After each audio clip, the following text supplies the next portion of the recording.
We're going into this next year, and in order for you to be here, these are a couple of things that you need to do before the year is out. So grab a pen, piece of paper, or open up your notes because you're gonna wanna take notes on this. First, we gotta get into the mindset. So make sure that your desktop and your phone screen are actually visual representations of the future that you actually wanna step into.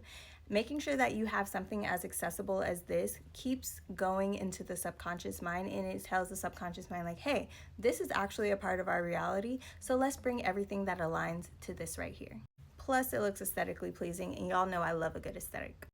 Next, you probably want to restart a hobby that you forgot that you even had, because this clears the mental and frees up time for you to be able to relax, be at peace, be at calm, in order for those great ideas to filter in, and you don't have to worry about the how, what, when, or where. You can just relax and be in a state of flow.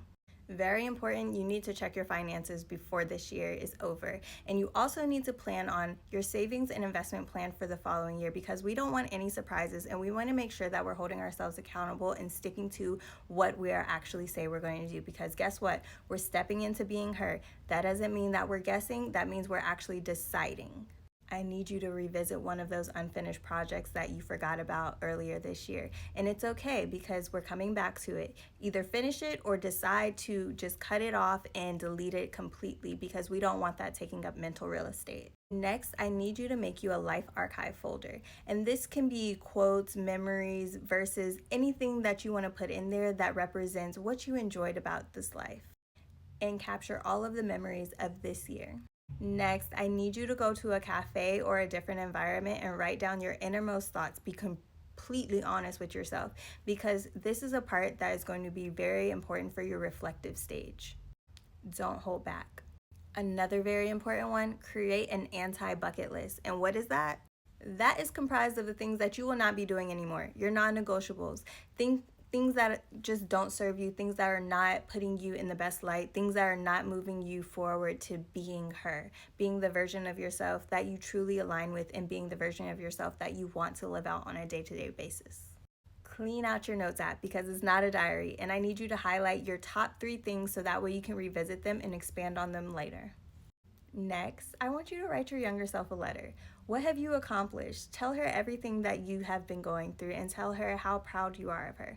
And also, maybe mention some of the old friends that have stayed in your life, maybe some of the new ones that you have met along the way. So that way we comprise a little world and a little bubble around all of your expectations of how you want to move forward.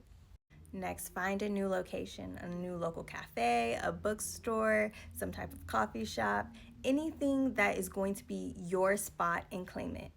I want you to choose one skill that people will actually be surprised that you knew how to do if they found out that you knew how to do it. And I want you to take at least 30 to 45 minutes to expand on this skill, so that way you can become multi-versatile, because skills are assets. Next, I want you to take a drive by yourself. What have you been through this year that excited you? Share your experiences. Be vulnerable with yourself. And make sure that this is a very reflective moment for you as well, because awareness takes knowing yourself. And that is where real change happens. Now, this one may be a little challenging, but bear with me. Pick one thing to leave behind emotionally. We're not bringing emotional baggage into the next season. I need you to write down the names of 5 people that actually elevate you, bring value to your life, bring peace to your life, and do something genuine or something nice for them to show them that you care. Because like many studies say, you are like the 6 most people that you hang around. Clean out your camera roll.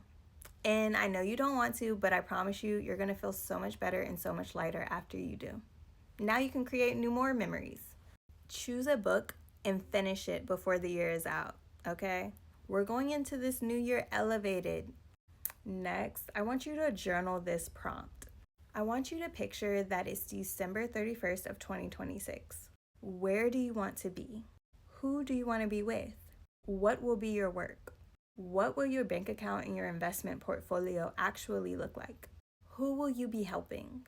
How do you spend your free time? And are you proud of yourself? Now, this journal prompt is going to visualize the future for you and really put you into alignment. Says what you speak it out into the universe, guess what? You're going to start attracting things that align with that.